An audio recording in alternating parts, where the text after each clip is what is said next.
Good afternoon. This is All India Radio. I'm Anuja Kumar and with me is Rupinder Kaur Chawla with the Midday News.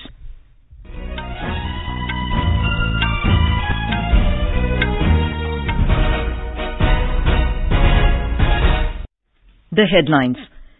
President of the Inter-Parliamentary Union, Duarte Pacheco, says the largest democracy of the world, India, is known for respecting political and religious convictions of citizens.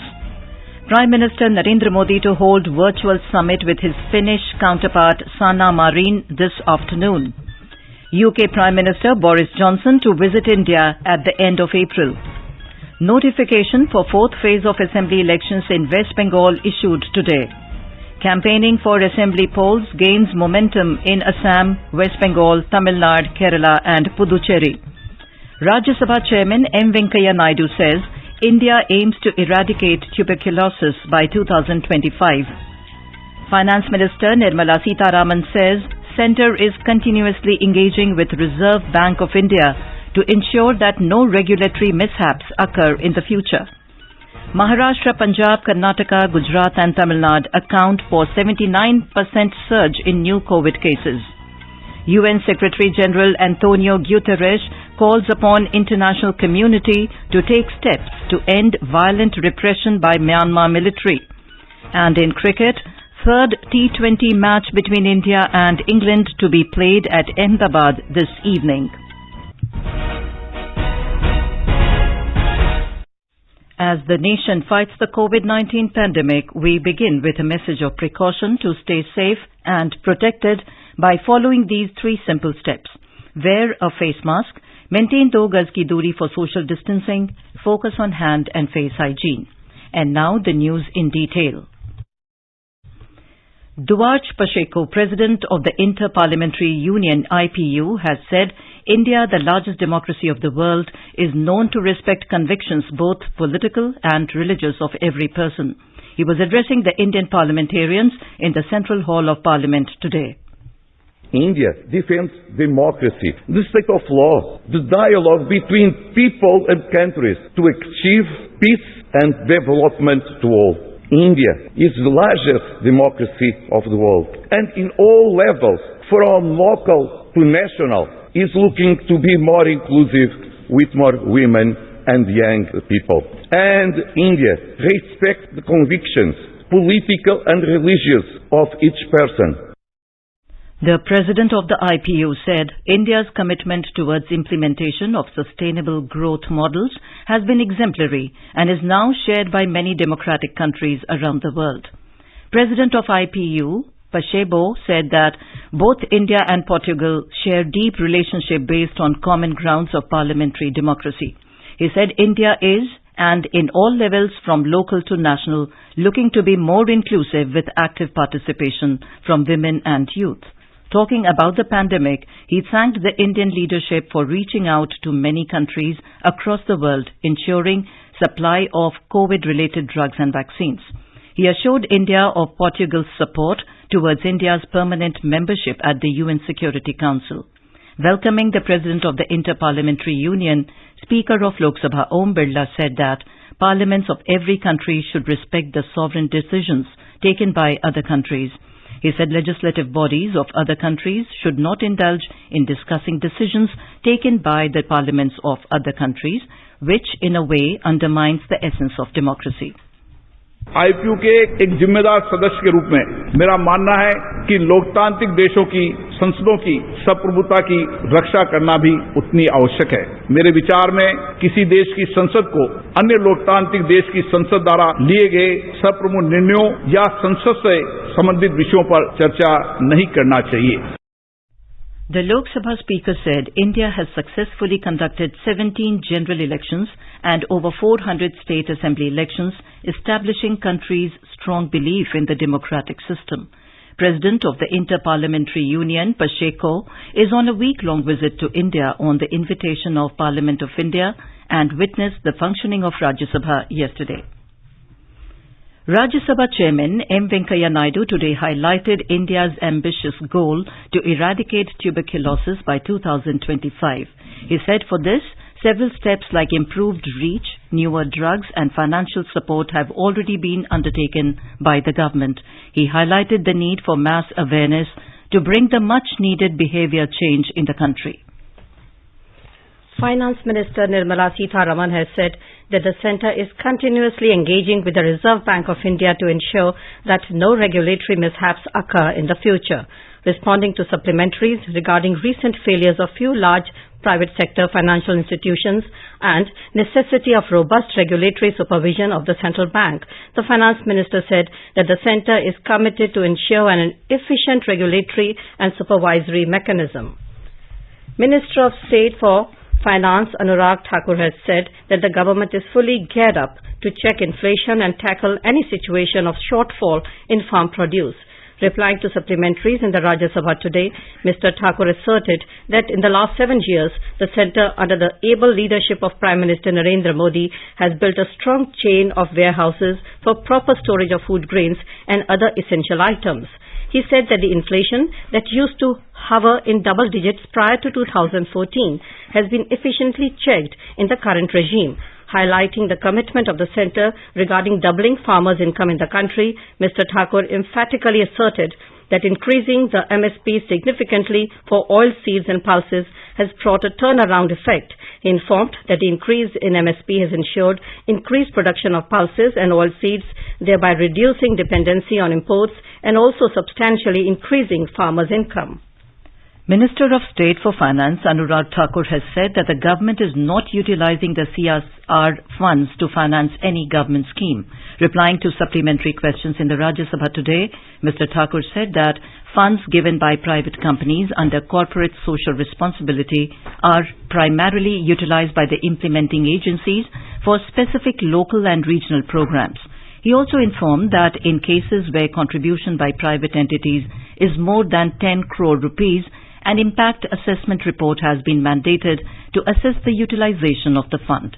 Mr. Thakur also said that under Schedule 7 of the governing law, the decision regarding spending the fund has been given to the board of the company making the contributors. Union Health Minister Dr. Harshvardhan today assured the Rajya Sabha that the export of COVID-19 vaccines to other countries is not being done at the expense of Indian citizens. He said experts at the highest level and committees of the government are maintaining a balance between this. Vaccine जो भारत के लोगों को दी जा रही है या विदेशों में भेजी जा रही है, किसी भी कीमत पर भारत के लोगों के एक्सपेंस पर विदेशों को नहीं भेजी जा रही है और इसके लिए हाईएस्ट लेवल पर जो एक्सपर्ट्स भी हैं और जो एक सरकार की कमेटी एक बहुत ही रीजनेबली सेंसिबल बैलेंस इस बारे में मेंटेन कर रही है. Dr. Vardhan was responding against the concerns raised by opposition on the need to vaccinate Indians first. Congress MP Sakti Singh Gohil expressed concern over the rise of coronavirus cases in the country and the need to increase the pace of vaccination drive. The government today reiterated that the railways will not be privatized. Railways Minister Piyush Goyal said railways is the property of the country and it will always remain so. Participating in discussion on demands for grants of the Ministry of Railways for 2021-22, the minister said 2,15,000 crore rupees have been allocated for railways in 2021-22 budget. Stating that Indian Railways has become the growth engine of the country, Mr. Goyal said that if private players are investing in railways, it should be welcomed in the country's interest. He said private sector will bring with them efficiency and will also give momentum to the wheels of the economy. The minister said when the country celebrates 75 years of independence in 2022, both eastern and western dedicated freight corridors will become operational. Mr. Goyal said, had the Prime Minister not have announced a timely lockdown when the outbreak of COVID-19 was reported, the virus would have spread to 6 lakh villages in the country. Anticipating a situation of overwhelming of hospitals with COVID patients, an appropriate decision was taken by his ministry to convert 560 coaches into isolation wards, the minister said. Highlighting the works done by the ministry to provide convenient travel to passengers, he said Railways is planning to start 44 Vande Bharat trains across the country. The minister said that Railways is focusing on the safety of the passengers and asserted that no passenger was killed due to rail accidents in the last 2 years. Prime Minister Narendra Modi will hold virtual summit with Prime Minister of Finland, Sanna Marin, today. During the summit, the two leaders will cover the entire spectrum of bilateral relationship and will also exchange views on regional and global issues of mutual interest. More from our correspondent. The virtual summit will provide a blueprint for the future expansion and diversification of India-Finland partnership. India and Finland enjoy warm and friendly relations based on shared values of democracy, freedom, and rule-based international order. Both countries have very close cooperation in the areas of trade and investment, education, innovation, science and technology, as well as research and development. Both sides also have ongoing collaboration in the joint development of a quantum computer using artificial intelligence to address societal challenges. Around 100 Finnish companies are actively operating in India in various sectors such as telecom, elevators, and energy, including renewable energy. Around 30 Indian companies are also active in Finland, mainly in IT, auto components, and hospitality sector. Anupam Mish, AR News, Delhi. British Prime Minister Boris Johnson will visit India by the end of April. His office said it will be his first major international trip after Britain's exit from the European Union. Prime Minister Johnson had planned the Indian visit in January as part of efforts to speed up trade talks between the two nations, but was forced to cancel amidst surge of COVID-19 infections at home. Foreign Secretary Harshvardhan Shringla held a comprehensive discussion with UK Minister of State for Foreign, Commonwealth and Development Affairs, Tariq Ahmed, in New Delhi yesterday on issues of bilateral and multilateral cooperation. External Affairs Minister Dr. S. Jaishankar received Mr. Ahmed and discussed the India-UK bilateral ties and global cooperation. The visiting leader also met Minister of State for Home, G. Kishan Reddy. You are listening to the Midday News on All India Radio. A reminder of the headlines before we move on. President of the Inter-Parliamentary Union, Duarche Pacheco, says the largest democracy of the world, India, is known for respecting political and religious convictions of citizens. Prime Minister Narendra Modi to hold virtual summit with his Finnish counterpart, Sanna Marin, this afternoon. UK Prime Minister Boris Johnson to visit India at the end of April. Notification for fourth phase of assembly elections in West Bengal issued today. Campaigning for assembly polls gains momentum in Assam, West Bengal, Tamil Nadu, Kerala and Puducherry. Rajya Sabha Chairman M. Venkaiah Naidu says India aims to eradicate tuberculosis by 2025. Finance Minister Nirmala Sitharaman says Centre is continuously engaging with Reserve Bank of India to ensure that no regulatory mishaps occur in the future. Maharashtra, Punjab, Karnataka, Gujarat and Tamil Nadu account for 79% surge in new COVID cases. UN Secretary General Antonio Guterres calls upon the international community to take steps to end violent repression by Myanmar military. And in cricket, third T20 match between India and England to be played at Ahmedabad this evening. For quick news update round the clock, follow us on our Twitter handle at AIR News Alerts. चलो मिलकर एक शुरुआत करें, चलो एक फैसला आज करें, मास्क नहीं तो टोकेंगे, कोरोना को रोकेंगे, चलो एक इरादा करते हैं, चलो खुद से वादा करते हैं, मास्क नहीं तो टोकेंगे, कोरोना को रोकेंगे. Welcome back to the Midday News. In West Bengal, campaigning has intensified in poll-bound areas of the first phase of assembly elections as star campaigners are crisscrossing the state to hold rallies. With just 10 days left in hand for campaigning for the first phase, the number of rallies and roadshows by star campaigners seems to be growing for BJP and TMC, while Congress and the left parties are mostly busy in holding small meetings and door-to-door campaigning.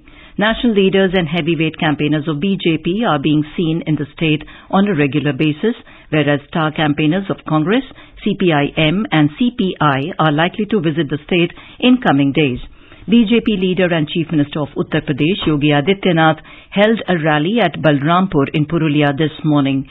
He said after 2 months, there will be BJP in the state and the party will lead Bengal in the path of development. BJP leader and Defence Minister Rajnath Singh has also addressed a rally in Daspur in West Medinipur and will attend another public meeting in Gwalior in the same district, while BJP President JP Nadda will be holding a road show and a rally in Bankura today. On the other hand, TMC MP Abhishek Banerjee is scheduled to address 3 public meetings in Purulia today, whereas the party chief and Chief Minister of West Bengal, Mamata Banerjee, will be addressing 3 rallies in Bankura district at Shaltora, Chatna and Raipur assembly constituencies. First phase of polling will take place on the 27th of this month in 30 seats across 5 districts. In poll-bound Assam, the campaigning for the first phase of polls has been intensified with the arrival of star campaigners. Along with the star campaigners of various parties, the children of top leaders have also swung into action. The daughter of state BJP president is campaigning at Sorbhog, while the children of the state Congress president are trying to woo the voters at Gohpur. Apart from them, Congress leader and MP Gaurav Gogoi, the son of Congress stalwart Tarun Gogoi, is heading the party's manifesto committee in these polls. Amguri seat has been given to the daughter of former state president Anjan Datta by Congress. Former Maharashtra Chief Minister and BJP leader Devendra Fadnavis has addressed a rally at Nalbari district. He said that the upcoming polls would decide the fate of Assam and Northeast. He said that Sarbanan Sonowal has given a successful government during the last 5 years under the guidance of Narendra Modi. Mr. Fadnavis alleged that a power is trying to divide the state through Congress and AIUDF and urged people to remain alert on those divisive forces. Senior Congress leader and Chhattisgarh Chief Minister Bhupesh Baghel and MP Gaurav Gogoi are also holding 5 guarantee rallies at Dibrugarh district today. In Tamil Nadu, electioneering is gaining momentum after the leaders of major parties have filed the nominations.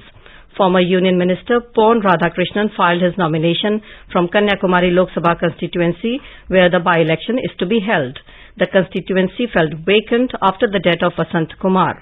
Our Chennai correspondent says the last date for filing nomination is 19th of this month. Nominations will be scrutinized on 20th. Last date for withdrawal of nomination is 22nd of March. More than 6 crore voters will cast their votes on the single-phase assembly elections on the 6th of April. In Tamil Nadu, along with elections, COVID-19 cases are also on the rise. The election department has appealed to the voters to follow COVID-19 regulations at all times. State Chief Secretary Rajiv Ranjan had a discussion with all district authorities through video conferencing. 1,645 people tested positive for COVID yesterday. Health officials are monitoring at Chennai Airport, Central Station and at public markets. As per COVID guidelines, the election department is to set up 1 booth per 1,000 for this election. District authorities are involved in conducting random checks on EVM and VVPAT machines. Flying squads, election expenditure monitoring committees and media monitoring committees are also at caution to check violators. Flying squads have seized cash, jewelry and gifts without documents every day. The vehicles accompanying the leaders during their campaigning trails are also being checked for unaccounted cash or gifts. Joy, AN News, Chennai. In the Union Territory of Puducherry, candidates have started filing their nomination papers for the April 6th Assembly elections, though the seat sharing and identification of constituencies were not finalized amongst major fronts. Our Puducherry correspondent says 27 candidates filed their nomination papers yesterday. NR Congress President N. Rangasamy filed his papers for Tattan Chowdi constituency and said that he will file his nomination paper for Yanam on Wednesday. A report.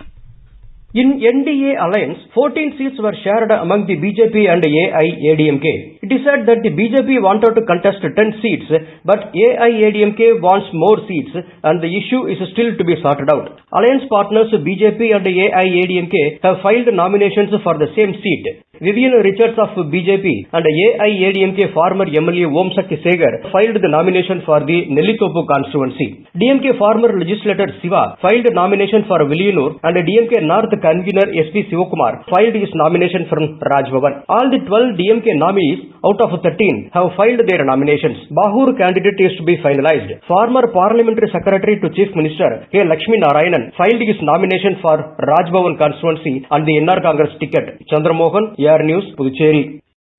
In Kerala, election campaigning for the upcoming assembly is in full swing as the major parties have already declared their candidates list. More from our Thiruvananthapuram correspondent. 101 candidates have filed their nominations in various constituencies across the state till now. National leaders from major fronts are set to visit the state in coming days.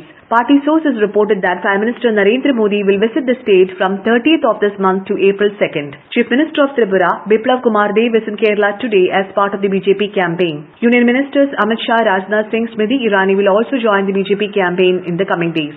In UDF, the election campaign has intensified as opposition leader Ramesh Chennithala and senior Congress leader Oomen Chandy submitted their nomination today. Party's election conventions are underway in various constituencies. It is reported that Rahul Gandhi and Priyanka Gandhi will arrive in the state after a few days. Election campaign of LDF is also in full swing as Chief Minister Pinarayi Vijayan is all set to begin his statewide campaign from tomorrow. Health Minister KK Shailaja had submitted her nomination in Matanur today. CPM national leader Sitaram Yechury will reach the state soon to boost the LDF campaign. Mayusha for AR News from Thiruvananthapuram.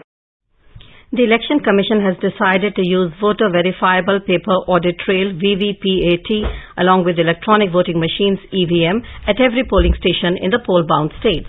This decision was taken with a view to enhance the transparency and credibility of the election process as VVPAT allows the voter to verify his or her vote. A report.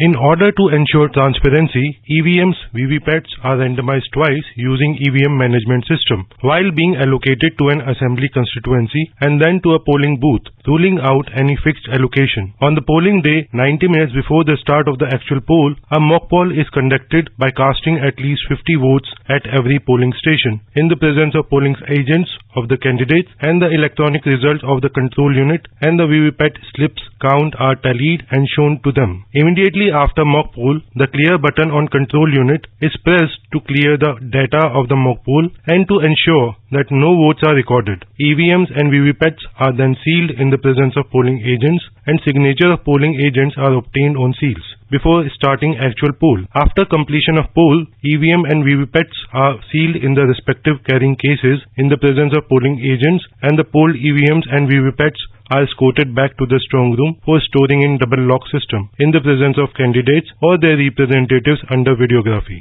These strong rooms are guarded 24/7 in the multi-layers with CCTV facilities.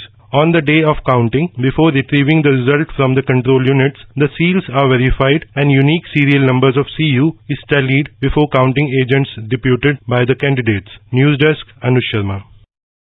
Government has said that 5 states, Maharashtra, Punjab, Karnataka, Gujarat and Tamil Nadu, continue to report a surge in the COVID daily new cases. Union Health Ministry said more than 79% of the new cases are reported from these states in the last 24 hours. Maharashtra has reported the highest daily new cases at over 15,000. It is followed by Punjab with 1,818 cases, while Kerala reported over 1,000 new cases. Kerala is reporting a consistently declining trend over the last month. India's total active caseload has reached over 2,23,000 today. The ministry said Maharashtra, Kerala and Punjab cumulatively account for 76.57% of the India's total active cases. The ministry said 16 states and union territories have not reported any COVID-19 deaths in the last 24 hours. These include Rajasthan, Chandigarh, Jammu and Kashmir, Odisha, Jharkhand, Lakshadweep, Sikkim, Ladakh, Meghalaya, Manipur, Tripura, Nagaland, Mizoram and Arunachal Pradesh.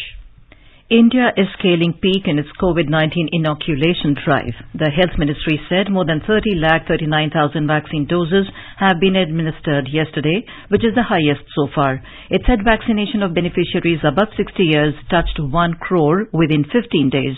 More than 3,29,47,000 vaccine doses have been administered till now. In the last 24 hours, 24,492 new COVID-19 cases have been reported in the country. Information and Broadcasting Minister Prakash Javadekar has said that the government is leaving no stone unturned in India's fight against COVID-19. On National Vaccination Day today, the minister said vaccination is the most effective way of preventing infectious diseases. In Bihar, the state government has decided to impose restrictions on public gathering in view of rising cases of COVID-19 in other parts of the country. A high-level crisis management committee on COVID-19, chaired by the Chief Secretary, has decided to ban public gatherings on the festival of Holi. Compliance of social distance and wearing of masks will be maintained strictly at public places and public transports. During festivals, a large number of people travel to their home districts, so the State Health Department has made it mandatory for them to carry COVID-19 negative test reports. The department has said special vigil will be kept on those passengers coming from Maharashtra, Kerala and Punjab. So far, more than 14.72 lakh people have been administered COVID-19 vaccines in the state. In Gujarat, night curfew from 10 p.m. to 6 a.m. will be imposed in 4 megacities of Ahmedabad, Surat, Vadodara and Rajkot from tomorrow. The decision has been made to prevent the spread of COVID cases in the state. Official sources said the curfew will remain in force till March the 31st. Our correspondent reports that the earlier night curfew from midnight to 6 a.m. will remain in force till today. The UN Secretary-General Antonio Guterres said that he is appalled by the escalating violence of the military in Myanmar. In a statement, he said that the killing of demonstrators, arbitrary arrests, and the reported torture of prisoners violate fundamental human rights. He called upon the international community to take steps to bring an end to the repression by the military. According to the UN, 138 peaceful protesters have been killed in Myanmar since February the 1st, after the military took over power from the civilian government headed by the state councillor Aung San Suu Kyi. In cricket, India will look forward to continue its winning spree against England in the third T20 match in Ahmedabad today.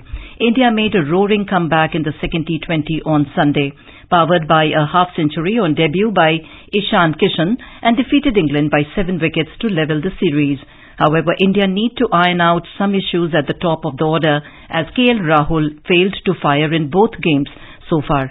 Rahul, who scored 1 run in 2 matches, may get replaced by Vice-Captain Rohit Sharma at the top of the batting order.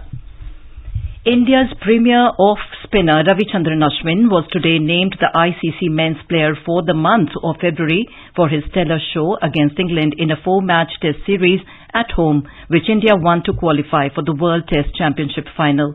England's Tammy Beaumont was adjudged the Women's Player of the Month. Now let us take a look at the weather forecast for today. In the national capital recorded a minimum of 18 degrees with hazy morning. Mumbai will have a clear sky with an upper level of temperature of around 35 degrees Celsius. The lower temperature was 22 degrees. Chennai with a partly cloudy sky with hovering temperature between 21 to 35 degrees Celsius. Kolkata with a clear sky is likely to record a maximum of 35 degrees Celsius rising from 23 degrees. In Srinagar and Jammu, the sky is generally cloudy with light rain. The temperature hovers between 6 and 15 degrees Celsius in Srinagar, while in Jammu, temperature is varying between 15 and 26 degrees with partly cloudy sky. Leh, with a partly cloudy sky, can have a maximum temperature of 11 degrees Celsius. The minimum temperature was -2 degrees. In Gilgit, temperature is hovering between 6 and 15 degrees Celsius with rain or snow. Muzaffarabad may witness generally cloudy sky towards afternoon or evening or night. And now, before we end the bulletin, the headlines once again. President of the Inter-Parliamentary Union, Duarche Pacheco, says the largest democracy of the world, India, is known for respecting political and religious convictions of citizens. Prime Minister Narendra Modi to hold virtual summit with his Finnish counterpart Sanna Marin this afternoon. UK Prime Minister Boris Johnson to visit India at the end of April. Notification for 4th phase of Assembly elections in West Bengal issued today. Campaigning for Assembly polls gains momentum in Assam, West Bengal, Tamil Nadu, Kerala and Puducherry. Rajya Sabha Chairman M. Venkaiah Naidu says India aims to eradicate tuberculosis by 2025.